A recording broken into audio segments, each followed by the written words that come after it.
Tosi kiva, Janne, että olet tässä myöskin mukana. Eli Kiitos, että sain tulla. toimit tuolla Taloushallintoliitossa ja vanhempana asiantuntijana. Ja, kerroks vähän, ihan kaikille varmaan Taloushallintoliitto ei ole tuttu, mutta kerrotko, mikä se on ja mitä sä teet siellä ja miten se Peppo liittyy siihen, mitä sä puuhaat? Joo, kiitos. Taloushallinto voisin tiivistää, että on niin kuin suomalaisen taloushallinnon asiantuntija ja edunvalvoja, että me ollaan aatteellinen yhdistys, jonka jäseninä on niin kuin tietenkin suuri joukko tilitoimistoja, mutta myös niin kuin suuryritysten, keskisuurten firmojen, kuntien hyvinvointialueiden palvelukeskuksia, ohjelmistotaloja. Ja toiminnassa on mukana myös aktiivisesti paljon näitä esimerkiksi laskentaa opettavia AMKkeja ympäri Suomea. Eli tällä tavalla tehdään koulutusta, lehteä ja edunvalvontaa kaikkea tämän asian tiimoilta.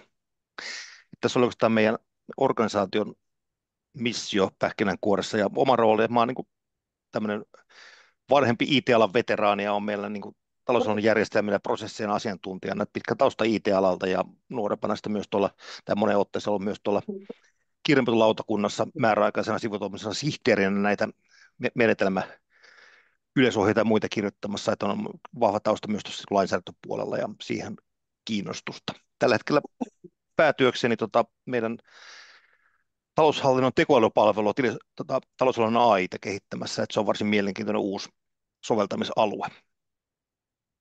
Tämmöistä taustaa. Ja Okei. tämä Peppolin näkymistä meillä, niin mulla on tuossa haastattelun loppupuolella muutama todella innostunut ja odottava ja positiivinen kommentti, mutta tällä hetkellä tämä, sanotaan näin, että tämä ei mun arjessa ja uskoakseni meidän jäsenistön arjessa hirveästi näy, että edelleenkin kaivataan ja varmasti kohta saadaan niitä niin kuin keskeisistä toimialoista kumpuavia soveltamisesimerkkejä, mutta vielä tämä on niin kuin aiheena osin abstraktia ja vieras ja senkin takia, että näissä tilitoimistojen käyttämissä ohjelmistoissa tyypillisesti ei ole tähän valmiuksia vielä niinkään paljon. Ja No näin, mennään, mutta odotellaan. joo, me mentiin oikeastaan tähän seuraavaan Joo, keskusteluaiheeseen. Että tosiaan niin tässä sitä viime vuonna tehtiin sitä tiekarttaa, niin se oli sellainen vähän niin kuin 5 ja 10 välissä oli näitä suurimpia taloushallintoliiton tilitoimistoja mukana pohtimassa sitä, että mikä juttu tämä on. Ja toivottavasti nyt ainakin heille se niin pikkasen selvisi. Ja heitä pyydettiin sitten myöskin kommentoimaan sitä tiekartan luonnosta, joka koski nyt sitä tilannekuvaa silloin juu. juhannuksena. Myöskin sitten loppuvuodesta varsinaista tiekarttaa toimenpide-ehdotuksineen, jo vähän tässä kerrotkin sitä, että minkälaista keskustelua sitten tuolla taloushallintoliiton jäsenistön keskuudessa tästä on käyty, mutta jos mä nyt oikein tulkitsen, niin avaa vähän lisää, että onko tämä nyt sitten, se on vielä vähän abstrakti, mutta onko se kuitenkin se keskustelu aikaisempaa aktiivisempaa, esimerkiksi jos vertaat vaikka mitä vuodessa on tapahtunut. Kyllä tämä niin aika jo nousee esiin, että tietysti aina on tämmöisiä niin kuin välttämättömiä pakottavia asioita, että tässä on ollut niin kuin tietosuoja-asetukset ja NIS 2 ja tällä hetkellä tapellaan EUn data-asetuksen eli datasäädöksen soveltamisen kanssa, ja sitten tietysti on tämä yrityksen digitaloushanke, mikä nielee aika paljon niin kuin huomioita ja resursseja, että siellä ehkä niin kuin alalla konkreettisemmin esimerkiksi yrityksen digitaloushankkeessa niin kuin suoranaisemmin vaikuttaa nämä verohallinnon suunnitelmat tarkennetusta veroilmoituksesta ja viitetilikartasta, koska ne osuu suoraan siihen niin kuin taloushallinnon ytimeen, plus sitten tietenkin tulevat vidamuutokset, että ehkä tässä vaiheessa tämä ää, Peppola-asia ja yleensäkin tämä niin kuin hankintasanomat jää vähän niiden jalkoihin, mutta koitetaan pitää sitä esille ja uskon, että tässä kun saadaan nimenomaan näitä toimialakohtaisia menestystarinoita, niin se tulee niin kuin asiakkaiden kautta pikkuhiljaa myös tilitoimistojen tietoisuuteen ja työlistalle.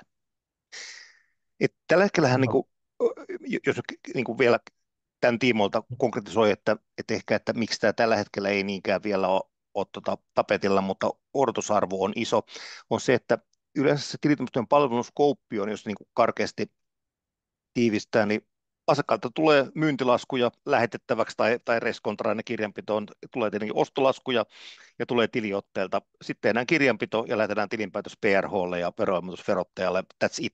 Eli se skouppi ei ulotu siihen myynti- ja hankintatoimeen tällä hetkellä, mutta se tarjoaisi kyllä siis tosi isoja mahdollisuuksia. Ja sitten ohjelmiston näkökulmasta on toki tilityksen käyttämiä järjestelmiä, jos on jopa ihan edivalmiuksia tällä hetkellä ja joihin varmaan tulee ihan näkyvässä lähitulevaisuudessa myös Peppol-valmiuksia. Mutta usein se ohjelmiston skouppi, mitä tilitoimitusasiakas yhdessä käyttää, on nimenomaan niin kuin, sanotaan myyntilaskujen ja ostolaskujen välissä oleva asia. Ja sitten asiakasyrityksellä itsellään on oma järjestelmä, jossa se hallinnoi sitä myynti- ja ostotoimintaansa. Ja tilitoimistolla välttämättä ei ole pääsyä ja näkyvyyttä siihen asiaan. Ja tämän osalta mulla on niin kuin ihan todella suuria odotuksia nimenomaan tämän Peppolin hyödyntämisen suhteen, mihin palataan Tomi kohta varmaan sun kanssa.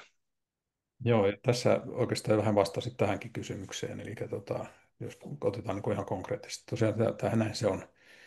Itsekin niin kuin monessa PK-yrityksessä mukana olleena, niin tiedän, että tilitoimisto tekee juuri sitä, mitä tuossa kuvasit.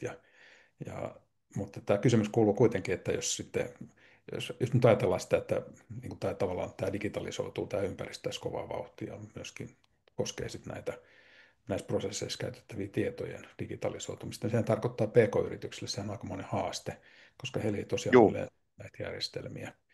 Niin onko tämä nyt jotain semmoista, josta sitten niin nämä ikään kuin tilitoimistoyrittäjät voisivat saada uutta?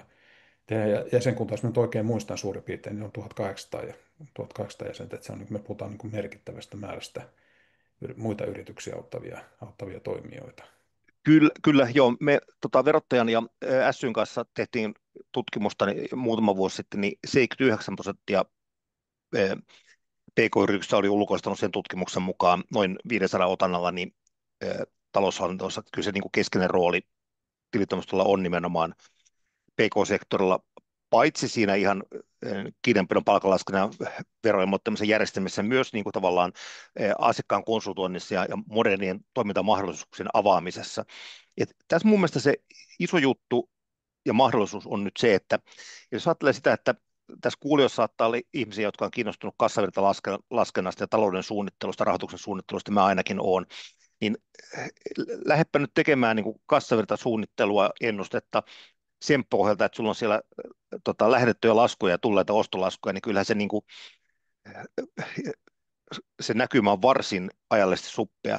Niin mä näkisin kyllä, että jos siihen samaan järjestelmään tai muuten tilitoimiston ohjelmistojen, raportointiohjelmistojen saataville saataisiin myös niin kuin myynti- ja ostotoiminnan dataa rakenteessa muodossa, että siellä olisi niin kuin tarjouspyyntöjä, tarjouksia, tilauksia, toimitettuja tilauksia, niin kyllähän se niin kuin ihan olennaisesti parantaisi mahdollisuutta niin kuin, ennakoida ja suunnitella asiakkaan tulevaisuutta.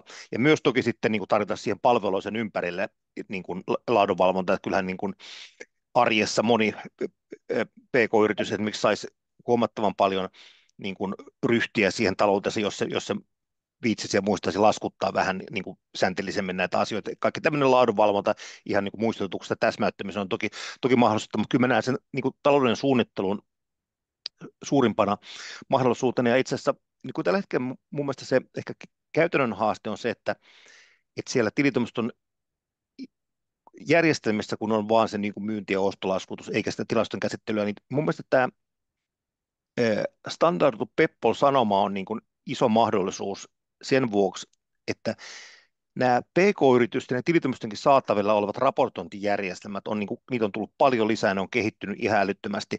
Et vaikka siellä tilitoimiston asiakkaan yhteisessä järjestelmässä olisikin vaan myynti- ja ostolaskut ja tiliotteet jne, niin kun sen päälle on jo monesti pistetty tämmöinen hieno raportointijärjestelmä ja sinne saataisiin rakennessa muodossa sitä tarjous tilaus dataa, niin kyllä se sillä lailla mahdollistaa se raportoinnin, vaikkakin se tilausten käsittely olisi asiakkaan omissa järjestelmissä. Tämä on mun mielestä niin kuin, huikea mahdollisuus niin kuin asiakkaille ja myös tilitoimistot tulevaisuudessa. Toivon niin kuin tämän takia, että tämä asia ottaisi sitten tulta alleen.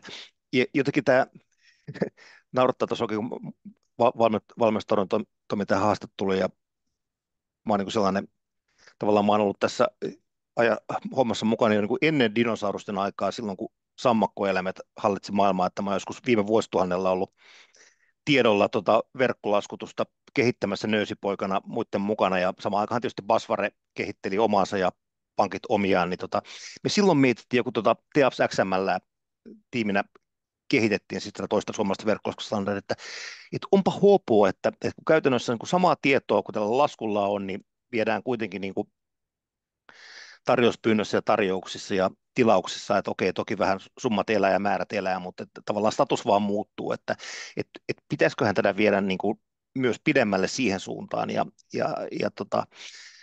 no se ei ole vielä ottanut tulta, mutta että toivotaan nyt, että myös tämä kansainvälinen aspekti Peppolissa, kun moni myy ulkomaille, niin sieltä tulee vaatimuksia vaikka Peppon laskuista, niin se pikkuhiljaa ajaa sitten myös tähän suuntaan.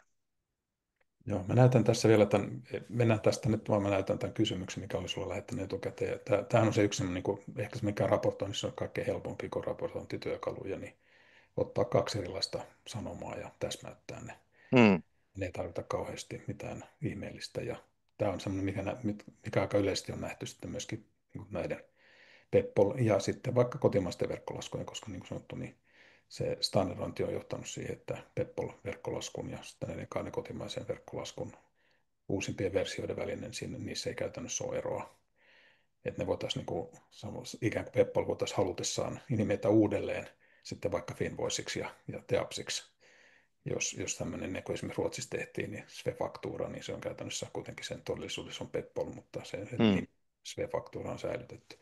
Mutta mennään vielä tähän toiseen puoleen, eli teidän liiton jäsenistöön kuuluu myöskin noita ohjelmistotaloja, jotka tekee erityisesti niitä, jotka tekee tilitoimistoille. Tämä oli hauska Joo, tarina. Me voidaan joskus jutella, Janne, sun kanssa, koska tämä Hapsin, se porukka, joka no, mä oon ollut heidän kanssaan, niin kuin, se on ollut niin mun leivissä 80-luvun puolessavälissä, ja silloin jo näitä okei, pohdittiin. Mutta joo. ei mennä, puhutaan nyt tästä.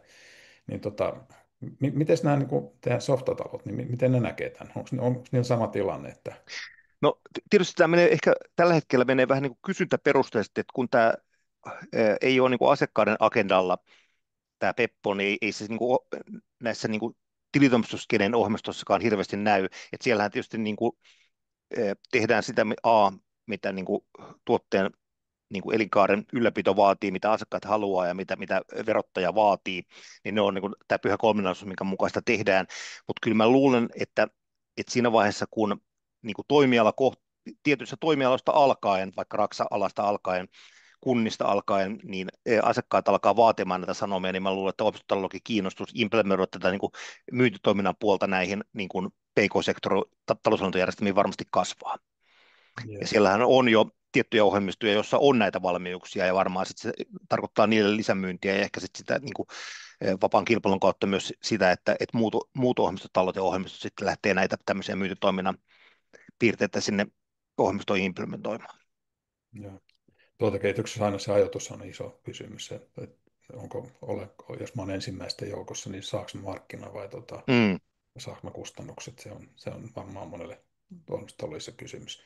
No miten vielä, jos tehdään sitä porukan niin kuin, tietoisuutta lisättäisiin koulutuksesta jollain muulla keinolla, mikä sun mielestä olisi paras niin kuin, keino?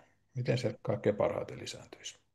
No kyllä mulla on itse, kun on tehnyt tuonne meidän lehten tilisanomien haastattelun muun muassa Firan ja Lahden kaupungin edustajista, niin kyllä tämmöinen niin kuin, toimialakohtainen niin kuin tavallaan ymmärrys, tarve ja menestystarina, että on se paras keino viestittää tätä, että kyllä mulle, kun mä esimerkiksi Firan Hannesta kuuntelin, niin aukesi tämä homma ihan eri tavalla, kun hän kertoi, mitä se arki on siellä työmaalla, kun tulee niin kuin väärään kerrostalotyömaalle väärään rappuun vääränkätisiä jääkaappeja sen takia, että tämä hankintatoimi ja myyntitoimi on hoidettu niin kuin puhelimitse, niin jotenkin tämä avautui ihan eri tavalla ja miten niin kuin paljon vaikka Lahden kaltaisessa kaupungissa on tämmöistä niin kuin täysin standardoitua, hankitaan päiväkotiin väriliituja lasten rikottavaksi, niin miten tällaista niin kuin hankitaan, mikä on erittäin vakiomuotoista ja mitä voidaan niin kuin, automatisoida, niin tätä kautta se mun mielestä aukeaa. Ja sitten kyllä tässäkin tarvitaan sitä, että pakko on paras kannustin, että kun isot asiakkaat rupeaa tätä vaatimaan, niin kyllä sitten se PK-sektori ja niiden omistotalot tietenkin seuraa perässä, että näin. Mutta tässä on muutenkin kuin pakko, että kyllä tämä niin kuin, nimenomaan mun mielestä tämä, sanotaan näin, että nyt ollaan siinä tilanteessa, että nämä PK-sektorin raportointijärjestelmät on niin hyviä, plus tietysti voidaan myös generatiivista tekoälyä hyödyntää, että nyt on aito mahdollisuus sille, että vaikkakin ne niin kuin myynnin ja hankinnan sanomat olisi eri järjestelmissä, niin nyt voidaan kyllä ihan PK-puolellakin niin kuin yhdistää siihen taloushallinnon dataa ja saada sitä kautta sitä perspektiiviä siihen talouden suunnitteluun. Joo. Suuri kiitos, Janne.